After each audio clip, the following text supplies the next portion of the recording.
If you haven't picked a story for your life, then you've likely wandered into one. Those who study such things say we don't live our lives apart from a story. It's some sort of a meta-narrative that guides our life, and from it we make decisions, choices, we establish our values, and a lot of times without even being aware of what the underlying story for our life is that we've sort of adapted, if not chosen. It's a pretty important subtext of our life. It's a privilege to be with you all again. You keep inviting the old guy back, and he is grateful to be able to be here and spend time with you. Thank you. I was just rehearsing with a couple of you this morning that just remember meeting with Daniel when he and Kayla came to town before Eden was even in existence, and got a chance to hear his vision and now to look out on you and to know that you are a part of this wonderful thing that was just prayed about years ago is pretty special from my vantage point. And so congratulations on all the wonderful things God's doing here. And thank you for inviting me into this important series called Elements, where we look at some of these important pieces, practices that are part of the Christian church and seek to gain some better understanding.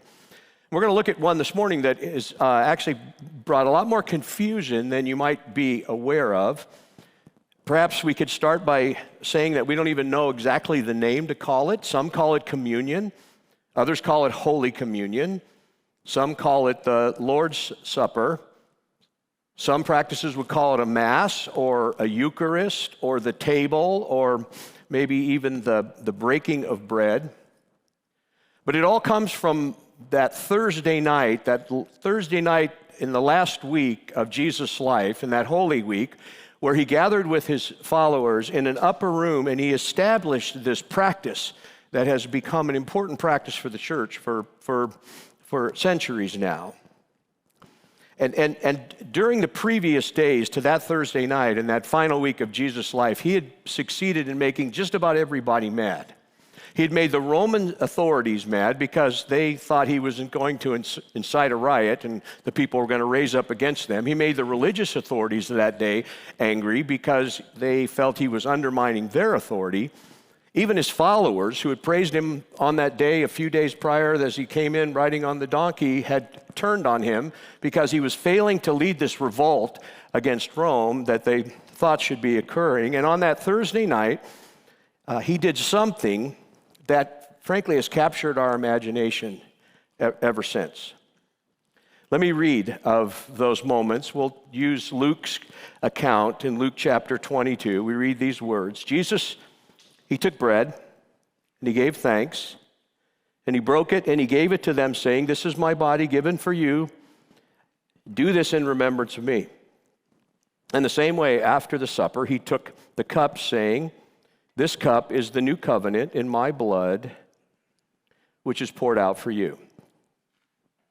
Now, this has so captured our wonder and our imagination that songs have been written about it, paintings have been done. In fact, one of the most famous paintings would be Da Vinci's painting of the Last Supper. You can see it maybe depicted up there. It probably, frankly, didn't look at all like he painted it. First of all, if you'd notice, you won't be able to see it from here, but if you go take a look at it later, you'll notice what they're eating is eel. Okay, I don't think they were eating eel. Then that Passover meal would have most likely been lamb. You could take a look at the bread, and it's not the right kind of bread because it's all puffy, and they use the unleavened bread. And then, of course, there's no mention of a table happening that night. Probably they would have used mats arranged in sort of a U shape. But you know the joke. Jesus, right before he broke the bread, he said, "Everyone on this side of the table for the picture," right? But on this night of nights, knowing he would be dead in a matter of hours, Jesus gathered his followers around him and he repurposed a meal. Just before he was arrested, just before Peter denied him 3 times, just before all of his followers would flee, just before Pilate would wash his hands of the whole thing, just before he's to be beaten and whipped and then crucified, just before all this,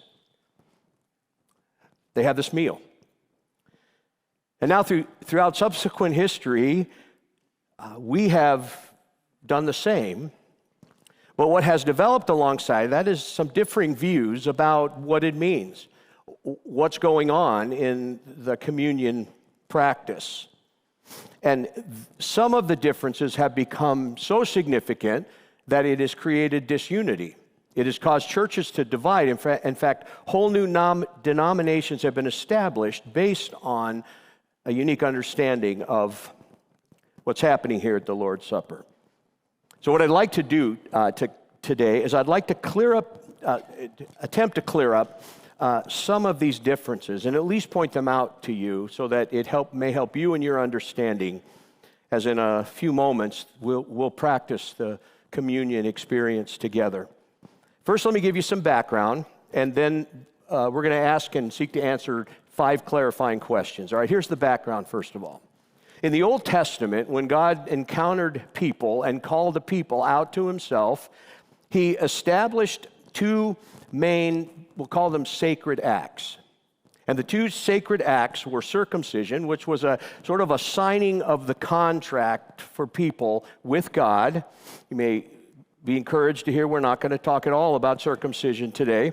But the other was the Passover meal. And the Passover meal was a meal to celebrate the greatest deliverance to date in Israel's history, which was God's freeing them from captivity in Egypt, where they had been for some 400 years. And what we find in the New Testament then is Jesus comes, and in the process of bringing this new covenant to people, he repurposes, he redirects, he reestablishes. In essence, he updates the sacred acts of God's people. He effectively replaces circumcision with baptism. And he replaces the Lord's Passover meal with the Lord's Supper, or with communion, giving us now, his followers, all followers, not just the nation Israel, all followers, 2 new sacred acts with which we're to respond to him in our worship. Now, embarrassingly, these 2 sacred acts, as important as they are, have become points of disagreement throughout history for many of Jesus' followers, even to the point of separation. I don't know if you can remember where you were the first time you saw baptism. I can. I was a young boy in a church that had a baptismal baptistry right behind the platform, so it had been about the size of that screen, it seemed to me. And somebody had decided it was a good idea to have it be about 2 or 3 feet glass. So the water level was here, and you could see under the water for baptism. And I thought that was pretty cool. And so it looked like a big aquarium. And the pastor would come down into it. And the first one I remember seeing was when a young boy and his little bit older sister came in to be baptized. And they walked down the steps into the baptismal. And the boy was, water was about here. And the pastor whispered in his ear, you could hear it on the mic, "Why don't you stand over there, and I'm going to baptize your sister first, and then you'll be next." And so the boy thinks, okay, good. And he looks across this baptismal. And how do you get from here to there when you're a young boy in water? You don't walk over there. You don't walk. So he decides he's going to swim underneath the water to wait his turn of baptism. And I remember him because when he got under, he turned and he looked at us through the glass out there, right? And he over swimming, looking around. And I thought, baptism's awesome. I want to be baptized. You get to swim with God. Right? And this whole experience was profoundly moving on me until I learned as I got older and started talking to my parents, and it's not as simple as just wanting to follow God, I guess. I guess there's some things you're supposed to know. I guess there's some things, a certain age you have to get to. I guess we don't know how much water we're supposed to use, right? Is it immersion? Is it sprinkling? Right? Spray, roll on. What's the right form of baptism? How old do you have to be? What do you have to know? Boy, if you weren't here last week, go back and listen to Pastor Daniel's message from last week on baptism. And let me just encourage you, if you haven't chosen to do that, I bet you it's not too late. Talk to Kayla or Daniel and throw in. It's a profound identification that is ours with the Lord when we stand with Him in the waters of baptism. But communion has some disagreement of its own. It has some different views that we run into, and that can be confusing as we navigate church sometimes. And divisions has roiled alongside this communion. So we're going to bring some clarity for a moment. I'm going to ask and seek to answer 5 questions that may seem in varying degrees significant to you, but all told, let's see if it can't bring some clarity on what's happening alongside communion. First question is this: what do we call it? What should we call it? Not as much the title, communion, Lord's Supper, those types of things may not be as significant, but the 2 terms you will hear in churches is either the term an ordinance, that it's an ordinance, or you'll hear the term that it's a sacrament. Now, ordinance just simply means something that's ordained by God, something that God has placed His hand upon and sent us to do. And so it's a symbolic act of obedience. Certainly it's that. But the word sacrament conveys something else. It conveys something unique happening alongside that event, that it somehow it comes with God's blessing in some unique ways. It's an outward sign of God's inner grace. That's why I like the word sacrament better. It's certainly an ordinance, and I won't fault anybody that calls it that, but there's something mysterious about what happens alongside communion.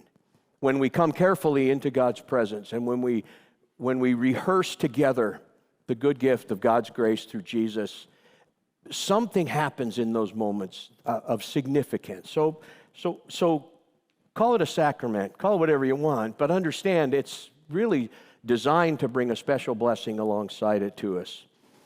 The Apostle Paul was writing to a church in the city of Corinth talking about this sacrament, this practice, and among other things, let me read you his words for a moment, and then we'll ask a second question. For I received from the Lord what I also passed on to you. The Lord Jesus, on the night He was betrayed, He took bread, and when He had given thanks, He broke it, and He said, "This is my body, which is for you. Do this in remembrance of me." The same way after supper, He took the cup, saying, "This cup is a new covenant in my blood. Do this whenever you drink it in remembrance of me." Now, this is Paul saying this next paragraph. Up to that, he was just sort of recounting what we read in Luke. He says this: "For whenever you eat this bread and drink this cup, you proclaim the Lord's death until He comes."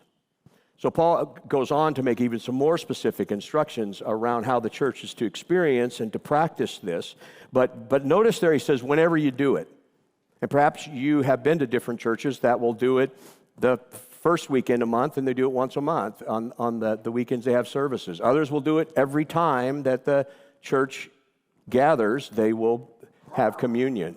And some will do it around special events. It's not specifically told how often we're supposed to practice it. It's supposed to be regular, and we know that whenever you do, whenever you eat the bread and drink the cup, you're proclaiming the Lord's death.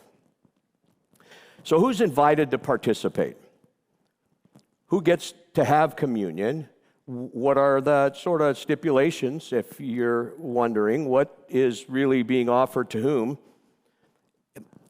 Simply stated, it's for those who have decided to follow Jesus with their lives and are willing to come to the moment of communion reflectively, taking a look again at their lives in that moment, to consider their obedience, their faithfulness, to consider the state of their heart, to give some reflection to that prior to coming and eating the bread and drinking the cup.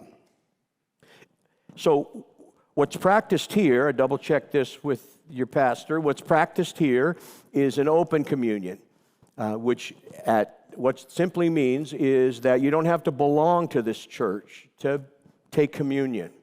You don't have to know a lot of things to be able to come and in your worship to practice communion, to take communion at the Lord's table. If you belong to Christ, you belong to the church, capital C, and if you're a follower of His and willing to consider your life, there's no extra expectation or requirement that in some cases has been layered upon communion. The third question, what type of elements are best? This really is important to some, what actually shows up in terms of the element. Unleavened bread is what is typically used, crackers, wafers, and that's just simply to follow what was the practice as God sort of taught the nation Israel symbolically about how pervasive sin can be in our lives. He used the idea of leaven that gets put in bread. Because what happens with leaven is you don't just put it in and it's in there, it's in part of the bread, right? It moves throughout the entire loaf. And so that idea of leaven was paralleled the idea of sin. And so typically what you'll find in the elements is some bread, and it will be unleavened bread or crackers. Most often you'll see churches now serve grape juice instead of wine. I don't know, I couldn't find any kind of like why or where that came from. My hunch is that people struggle with alcohol and some of those kinds of things has caused us to be a little more sensitive, and that's where you'll find often grape juice as opposed to the wine. Can other things be used for the elements?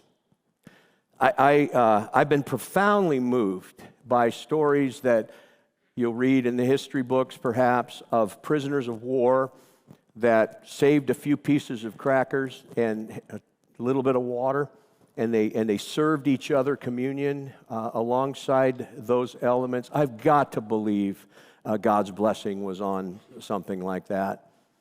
Now, for the youth group that I heard of recently who decided to swap out potato chips for the bread and Coke for the wine, because that's their bread and wine of the day, I guess. I'm not so sure, but bread and wine were already significant elements of the Passover meal, and so Jesus took them in a relatable way. He repurposed them. They were staples of Mediterranean life in the ancient world, and it was a food grouping that sort of they were staples, they were essentials, they were sort of the irreducible minimum of food that Jesus grabbed and repurposed for communion. Now, perhaps the area that has been the most difficult within the church, has been this area of communion. Outside the church, by the way, you may know this, if you go out and somebody says, "What you do today?" and you said, "I had the body and blood of Christ," you might have a little trouble with some people that don't understand that practice, right? And that was the case for the early church. It was they were accused of all kinds of stuff because of that terminology. That's not really. More of the conflict has been more intramural. It's been more inside the church. So what I'd like to do is give you the four main views. It's a little pedantic, but I hope you'll hang with me, just for helping your clarity. There's four main views of what happens to the elements when they're sort of prayed over and offered to a congregation. I want to give you those four views. Maybe you'll have heard some of them, and then tell you why I'm convinced it's one of those four. Let me just share this with you. So the first view of what happens to the elements is that they are transformed. Okay, this is what, big word, transubstantiation. This means that they actually become the literal body and blood of Jesus. This is the historical teaching of the Roman Catholic Church from about 1056, 1059 AD, and that's what happens during Mass. At the high point of the service in the Catholic Church today, the priest will pray a prayer of consecration, and the bread and the wine, they believe, are transformed into the body and into the blood of Jesus, transubstantiation. At the other end of the spectrum is that the elements remain symbolic only. This is the memorial view. This is the idea that nothing happens to the actual physical elements of communion And so they are simply symbolic. Now, in this view, not in a cheap way by any means. They have huge significance in what they elicit in our hearts. And we can understand that because there are things that happen that the reminder of it is almost as significant as what actually occurred. Think of a song that hit a key moment in your life. It could be a love song. It could be a sad song. It could be a upbeat song, but something that happened alongside important point in your life with an important person likely, and you hear that song again, you're almost taken immediately back to that. Or a picture of a loved one that you have, and you look at them, their loved one's not there anymore, but it elicits all of these emotions and all of these memories together. That's what this view is. And the term remember, this view points out, is stronger than simply calling something to mind. It's the idea of rehearsing it. It's the idea of reliving it in your experience. Though we were not there with Christ, we're to relive what he did for us. So in this view, this memorial view, communion is a powerful memorial, but it's nothing more than that, the elements. Here's the third view. The elements are accompanied. This is the big word for this one is consubstantiation. This is the one that Martin Luther came up with when he pushed back on the Roman Catholic Church and stepped away in that Reformation. And he developed this particular view that held that the bread and the wine don't change, but the flesh and the blood of Jesus are added to the bread or the wine. So consubstantiation, Latin word, you guys know this, with, that somehow there is a sense of the body and the blood coming to be with the elements. There's one more camp. It's the one in which I find myself, and I'm not going to speak for Daniel, but I did need to know if Daniel and I were close, and we are on our view on this, is that the elements are a means of grace. This is the channel viewpoint. What we have here is more than just simply a memorial. We have Christ's presence not in the actual body, not in the actual blood, but still in a very significant spiritual sense. By this channel of grace, what I don't mean is that something happens and provides some of your salvation to you or adds to your salvation experience. Not that kind of means of grace. Rather, I mean in a special way, it seems Jesus comes and he visits us alongside communion, and he brings that special blessing of healing in our heart, or a special experience of his presence and his hope for all who partake in faith. It's a means of grace.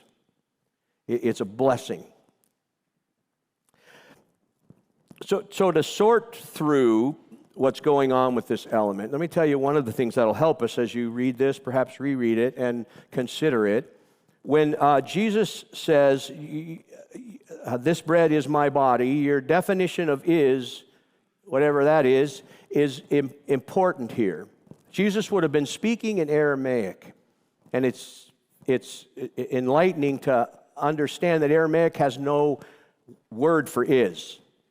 So likely what the disciples would have heard from Jesus is, this bread, my body. He likely said to the disciples who were before him something that they understood most likely for him to be doing what had been done for centuries during the Passover meal.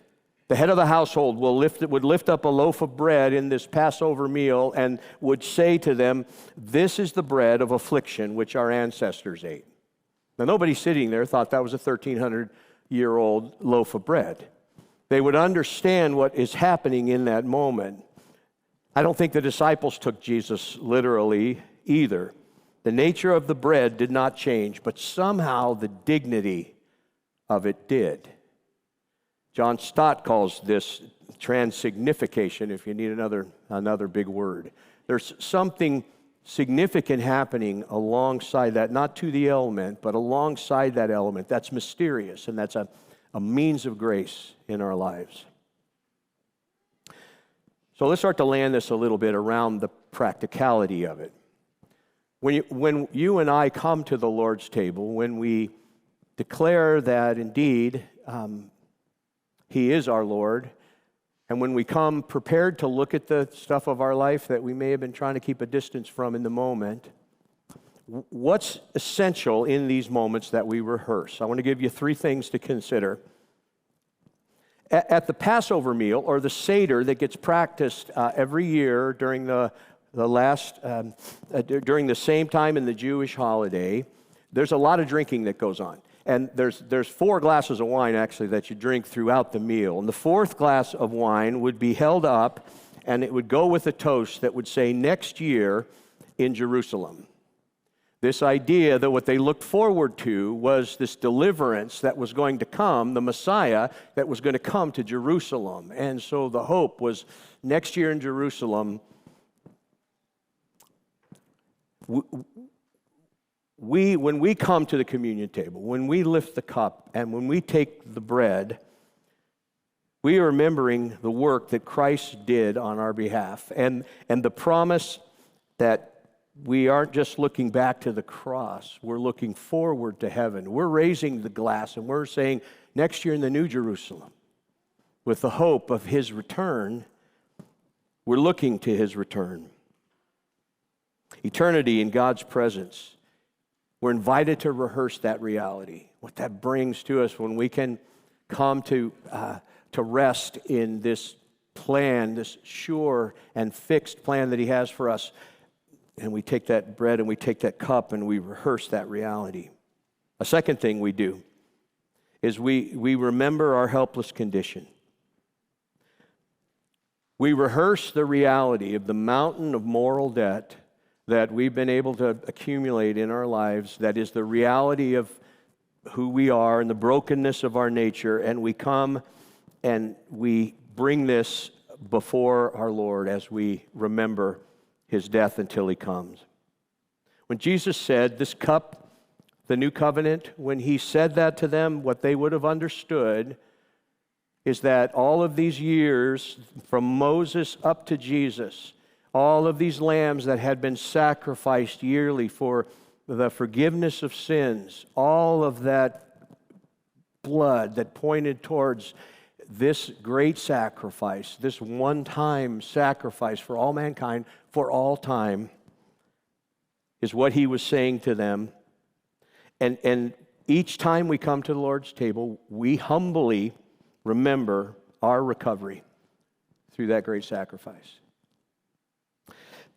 There's a third thing we do. Not only do we look forward with anticipation and look back with gratitude, but we then look around with focus. We pick a story, or we rehearse that we picked a story. This is our meta-narrative.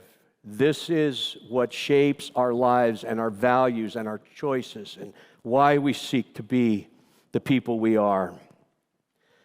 This is a confusing time in which we live. You don't need me to say that for you to know that. Our culture does very little right now to help us with any type of overarching story that's very compelling.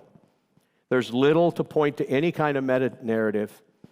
You can listen if you're careful to you'll hear the modernists who are telling us that all we need is a bit more time and a bit more science and a bit more technology, and we're going to arrive at the place we need to be. You'll have Marxists tell you that if the state controlled everything, we could have peace. You'll have nihilists who will tell you that there's no story at all, you should give up any hope of finding one. Or postmodernists who will tell you that you should just make up your own story, and that should be good enough. And the Bible claims this as the story. For God so loved the world that He gave His only Son.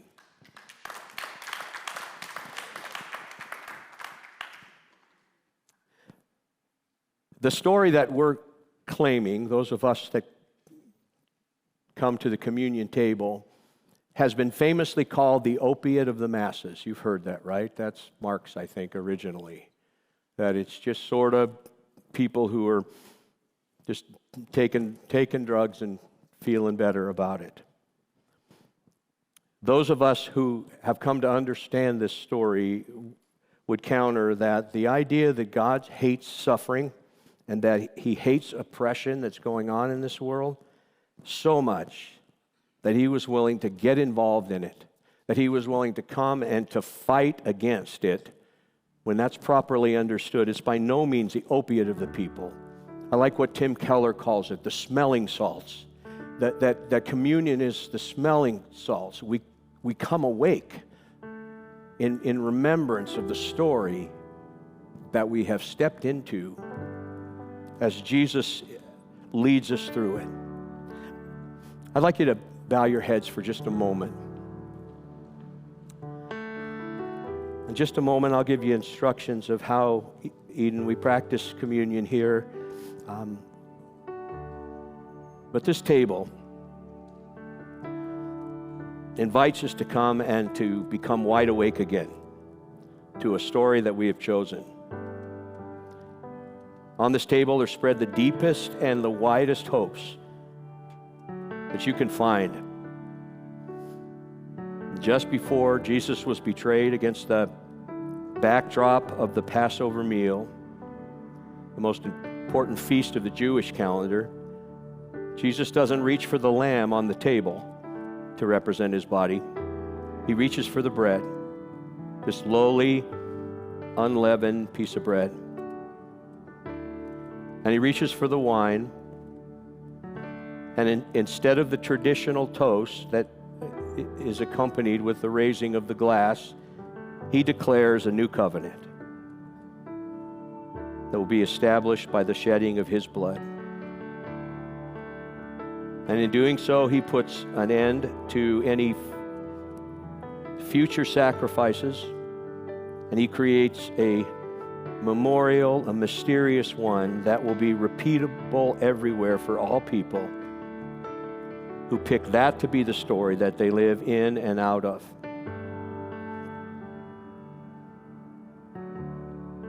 Most often you and I go home from church looking to apply what we've learned throughout the week to come. Today, wonderfully, we get to stay right here and do it. We get to renew our choice of the story.